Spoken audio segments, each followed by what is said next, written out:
মোৰ নাম কিৰণ। মোৰ বয়স ৩৮ বছৰ আৰু মই এগৰাকী বিবাহিতা মহিলা।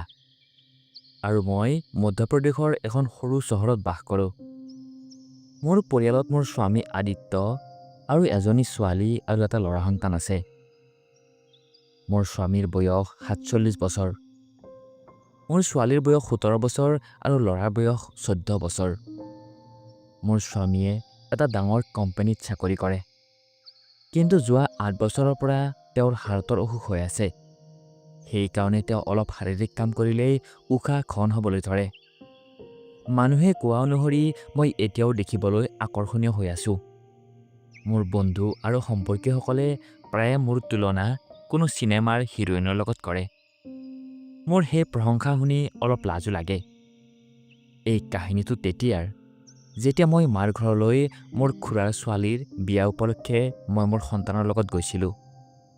মোৰ মাৰ ঘৰ সদায় মোৰ বাবে প্ৰিয় আছিল।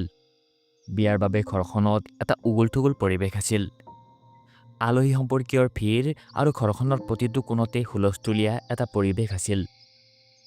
বিয়াৰ এদিন আগত মই গা ধুবলৈ বাথৰুম এটা পোৱা নাছিলোঁ। ঘৰৰ সকলো বাথৰুমতে ভিৰ আছিল। বাধ্যত পৰি মই ঘৰৰ ছাদৰ ওপৰত বনোৱা বাথৰুমটোলৈ যাবলগীয়া হ'ল। তাত গৈ মই দেখিলোঁ যে বাথৰুমৰ দৰ্জা ভিতৰৰ পৰা বন্ধ কৰি থোৱা আছে। মই বাহিৰৰ পৰাই সুধিলোঁ, কোন আছে ভিতৰত? তেতিয়া ভিতৰৰ পৰা উত্তৰ আহিল, বাইদেউ, মই সুৰজ, আৰু ২ মিনিট লাগিব। সুৰজ মোৰ সম্পৰ্কীয় ভাই আছিল। ২৮ বছৰীয়া এজন ডেকা যুৱক, যিয়ে চাকৰি কৰিছিল।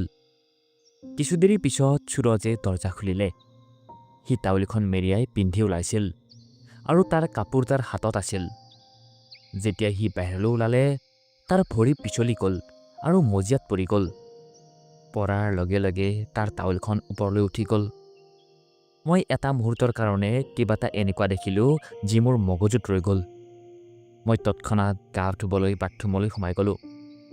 কিন্তু মোৰ মন অশান্ত হৈ পৰিছিল। গা ধুই যেতিয়া বাহিৰলৈ আহিলোঁ, তেতিয়া সুৰজক তলত দেখিলোঁ। সি একেবাৰে সাধাৰণ ব্যৱহাৰ কৰি আছিল, যেন একোৱেই নাই হোৱা। কিন্তু মোৰ মনৰ ভিতৰত কিবা এটা সলনি হৈ গ'ল। মই বাৰে বাৰে সুৰজৰ ওচৰলৈ যাবলৈ চেষ্টা কৰিবলৈ ধৰিলোঁ। তাৰ ধ্যান মোৰ প্ৰতি আকৰ্ষিত কৰিবলৈ মই তাৰ ওচৰে পাজৰে থাকোঁ। তাক স্পৰ্শ কৰাৰ বাহানা বিচাৰোঁ। কিন্তু সুৰজে হয়তো একো বুজিবলৈ পৰা নাছিল। তাৰ সৰলতা আৰু একো নজনাৰ ব্যৱহাৰে মোক অস্থিৰ কৰি পেলাইছিল।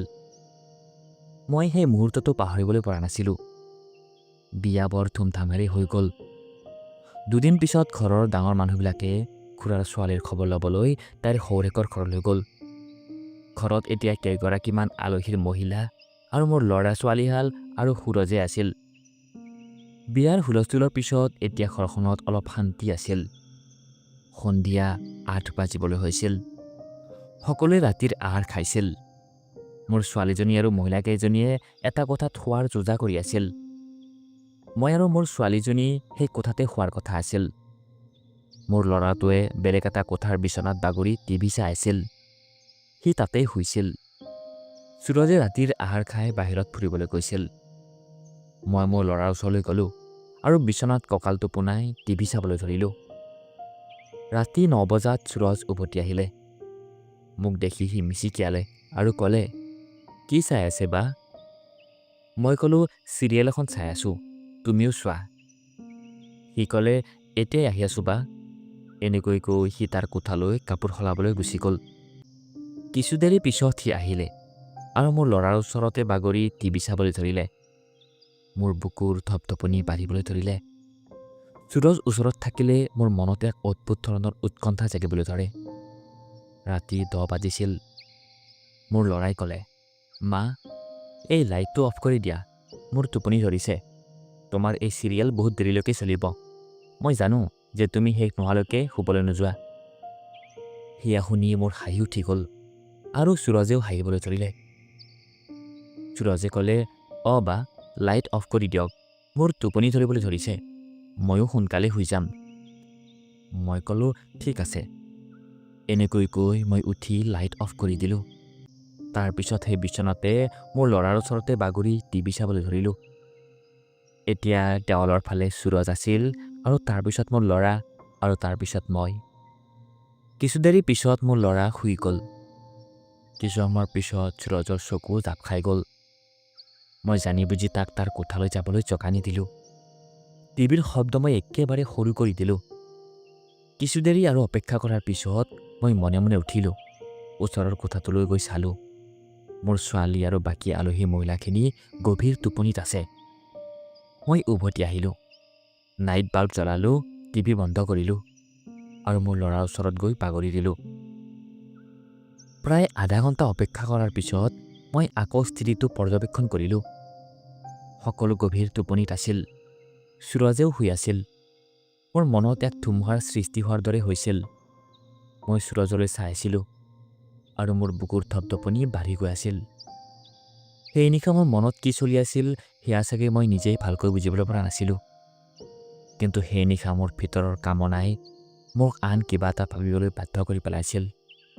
সেই নিশা যেতিয়া ঘৰখন নিৰ্জন হৈ আছিল আৰু নাইট বাল্বৰ সাধাৰণ পোহৰে কোঠাটো এক ৰহস্যময় কৰি তুলিছিল, তেতিয়া মোৰ মন চঞ্চল হৈ পৰিছিল। সুৰজে গভীৰ টোপনিত আছিল। তাৰ উশাহ নিশাহ ডাঙৰ ডাঙৰকৈ চলি আছিল। মোৰ ল'ৰাও ওচৰতে শুই আছিল আৰু ওচৰৰ কোঠাটোত মোৰ ছোৱালী আৰু বাকী আলহী। মই বিচনাত বাগৰি আছিলোঁ, কিন্তু টোপনি মোৰ চকুৰ পৰা বহু দূৰত আছিল। সুৰজৰ চেহেৰা, তাৰ হাঁহি আৰু সেই ক্ষণটো যি বাথৰুমৰ বাহিৰত মই দেখিছিলোঁ, সেয়া মোৰ মগজুত বাৰে বাৰে ঘূৰি আছিল। মই বাৰে বাৰে বাগৰ সলাইছিলোঁ আৰু সুৰজৰ ফালে চাইছিলোঁ। তাৰ মুখমণ্ডল নাইট বাল্বৰ সাধাৰণ পোহৰত অলপ অলপ জিলিকি উঠিছিল। মোৰ মনত এক অদ্ভুত ধৰণৰ অস্থিৰতা আছিল। মই জানিছিলোঁ যে যি মই ভাবি আছিলোঁ সেয়া ভুল আছিল। মই এগৰাকী বিবাহিতা মহিলা, 2টা সন্তানৰ মাতৃ আৰু সুৰজ মোৰ সম্পৰ্কীয় ভাতৃ। কিন্তু সেই সময়ত মোৰ মগজু আৰু অন্তৰৰ মাজত এখন যুদ্ধ চলি আছিল। মোৰ কামনাই মোক কিবা এটা কৰিবলৈ উৎসাহ জগাই আছিল আৰু মোৰ বিবেকে মোক ৰখাই আছিল। মই লাহেকৈ নিজৰ ঠাইৰ পৰা উঠিবলৈ চেষ্টা কৰিলোঁ, কিন্তু মোৰ ল'ৰাই এবাৰ বাগৰ সলালে। মই ৰখি গ'লোঁ। ভয়তে মোৰ উশাহ বন্ধ হৈ যোৱাৰ দৰে হৈ গৈছিল। কিছু দেৰি ৰখাৰ পিছত যেতিয়া মোৰ বিশ্বাস হৈ গ'ল যে সি আকৌ গভীৰ টোপনিত শুই গ'ল বুলি, তেতিয়া মই সাহস গোটাই বিচনাৰ পৰা উঠিলোঁ। মোৰ খোজ কঁপি আছিল, কিন্তু মই নিজকে নিয়ন্ত্ৰণ কৰিলোঁ আৰু সুৰজৰ ওচৰলৈ গ'লোঁ। সি এতিয়াও গভীৰ টোপনিত আছিল। মই এবাৰ আকৌ চাৰিওফালে চকু ফুৰালোঁ, এয়া সুনিশ্চিত কৰিবলৈ যে কোনো সাৰ পাই থকা নাইতো। সকলো শান্ত আছিল। মই সুৰজৰ ওচৰত বহিলোঁ। মোৰ হাত কঁপি আছিল। মই লাহেকৈ তাৰ কান্ধত স্পৰ্শ কৰিলোঁ, যেন তাৰ গাটো অলপ লৰাই চাবলৈ বিচাৰিছিলোঁ। কিন্তু সি সাৰ নাপালে। মোৰ মনত এক ধুমুহাৰ সৃষ্টি হৈ আছিল। মই নিজকে ক'লোঁ, কিৰণ, এয়া তই কি কৰি আছ? এয়া ভুল। কিন্তু মোৰ শৰীৰে মোৰ মগজুৰ কথা নুশুনিলে। মই লাহেকৈ তাৰ হাতত ধৰিলোঁ। তাৰ হাত গৰম আছিল আৰু মোৰ স্পৰ্শত সি লাহেকৈ লৰচৰ কৰিলে। সি চকু মেলিলে আৰু মোক দেখি সি থতমত খাই গ'ল। বাইদেউ, সি একেবাৰে মৃদু স্বৰত ক'লে, যেন সি টোপনিতে আছিল। একো নক'বা, মই ফুচফুচাই ক'লোঁ। মোৰ মাতত এক অদ্ভুত ধৰণৰ চেষ্টা আছিল, যি হয়তো ময়ো জনা নাছিলোঁ যে এয়া ক'ৰ পৰা আহিছিল। সুৰজে চকু মোহাৰি মোৰ ফালে চালে আৰু ক'লে, কি হ'ল বাইদেউ, সকলো ঠিকে আছেনে? সি সুধিলে। তাৰ মাতত কৰুণতা আছিল। মই কিছু মুহূৰ্তৰ কাৰণে মনে মনে থাকিলোঁ। মোৰ মনত নানা ধৰণৰ কথা একেলগে দৌৰি আছিল। মই ক'লোঁ, সকলো ঠিকে আছে, মাত্ৰ টোপনিহে অহা নাছিল। সি সাধাৰণ মিচিকিয়ালে আৰু ক'লে, তেনেহ'লে টিভি চলাবনে অলপ বাহিৰলৈ গৈ খোজকাঢ়িব? তাৰ সৰলতাই মোৰ অন্তৰখন আৰু কলাই তুলিছিল। নালাগে, ইয়াতে বহা, মই ক'লোঁ আৰু তাৰ হাতখন জোৰেৰে ধৰি ল'লোঁ। মই জনা নাছিলোঁ যে মই কি কৰিব বিচাৰিছিলোঁ, কিন্তু সেই সময়ত মই মাত্ৰ সুৰজৰ ওচৰত থাকিবলৈ বিচাৰিছিলোঁ। সি অলপ অসহজ যেন দেখিলোঁ, কিন্তু একো কোৱা নাছিল। হয়তো সি বুজিবলৈ পৰা নাছিল যে মই কি বিচাৰি আছিলোঁ। মই লাহেকৈ তাৰ মুখখন মোৰ ফালে ঘূৰালোঁ আৰু তাৰ চকুলৈ চালোঁ। তাৰ চকুত এটা প্ৰশ্ন আছিল, কিন্তু সি মনে মনে থাকিল। মোৰ বুকুৰ ধপধপনি ইমানেই তীব্ৰ হৈ গৈছিল যে মোৰ অনুভৱ হৈছিল সিও এতিয়া সেয়া শুনিব। সুৰজ, মই মৃদুস্বৰত ক'লোঁ, তুমি বহুত ভাল। সি সাধাৰণ মিচিকিয়ালে আৰু ক'লে, বাইদেউ আপুনিওতো বহুত ভাল, কিন্তু এই ৰাতিখন এইবিলাক কথা কিয়? মই একো উত্তৰ নিদিলোঁ। মোৰ ওচৰত কোনো উত্তৰ নাছিলে। মই মাত্ৰ তাৰ হাতখন আৰু জোৰেৰে ধৰিলোঁ আৰু লাহেকৈ তাৰ গাৰ ওচৰলৈ চাপি গ'লোঁ। সি এবাৰ আকৌ মোৰ ফালে চালে। এইবাৰ তাৰ চকুত অলপ ভয় আৰু কৌতূহল আছিল। বাইদেউ, এয়া ঠিক নহয়, সি লাহেকৈ ক'লে, আৰু সি তাৰ হাতখন এৰুৱাবলৈ চেষ্টা কৰিলে। তাৰ শব্দই মোৰ বাবে চক লগাৰ দৰে হৈছিল। মই একেবাৰে ৰখি গ'লোঁ। মোৰ মুখমণ্ডলত লাজ আৰু ভয় দুয়োটাই আৱৰি ধৰিছিল। মই তৎক্ষণাত তাৰ হাতখন এৰিলোঁ আৰু পিছুৱাই আহিলোঁ। মোক মাফ কৰি দিবা সুৰজ, মই কঁপা কঁপা মাতেৰে ক'লোঁ। মই নিজেই গম পোৱা নাছিলোঁ মই কি কৰি আছিলোঁ। সুৰজে একো নক'লে। সি মাত্ৰ মনে মনে উঠিলে আৰু নিজৰ কোঠাৰ ফালে গুচি গ'ল। মই তাতে বিচনাত বহি থাকিলোঁ। মোৰ চকু পানী ৰখাৰ নামেই লোৱা নাছিল। মই নিজকে দোষাৰোপ কৰা আৰম্ভ কৰি দিলোঁ। কিৰণ, তই এয়া কি কৰি পেলালি? তই কি নিজকে পাহৰি পেলালি? সেই নিশা মই শুবলৈ নোৱাৰিলোঁ। ৰাতিপুৱা হোৱালৈকে মই মোৰ চিন্তাধাৰাৰ মাজত হেৰাই থাকিলোঁ। পিছদিনা সুৰজে মোৰ লগত সহজভাৱে কথা পাতিলে যেন একো হোৱাই নাই, কিন্তু মোৰ মনটো গধুৰ হৈ আছিল।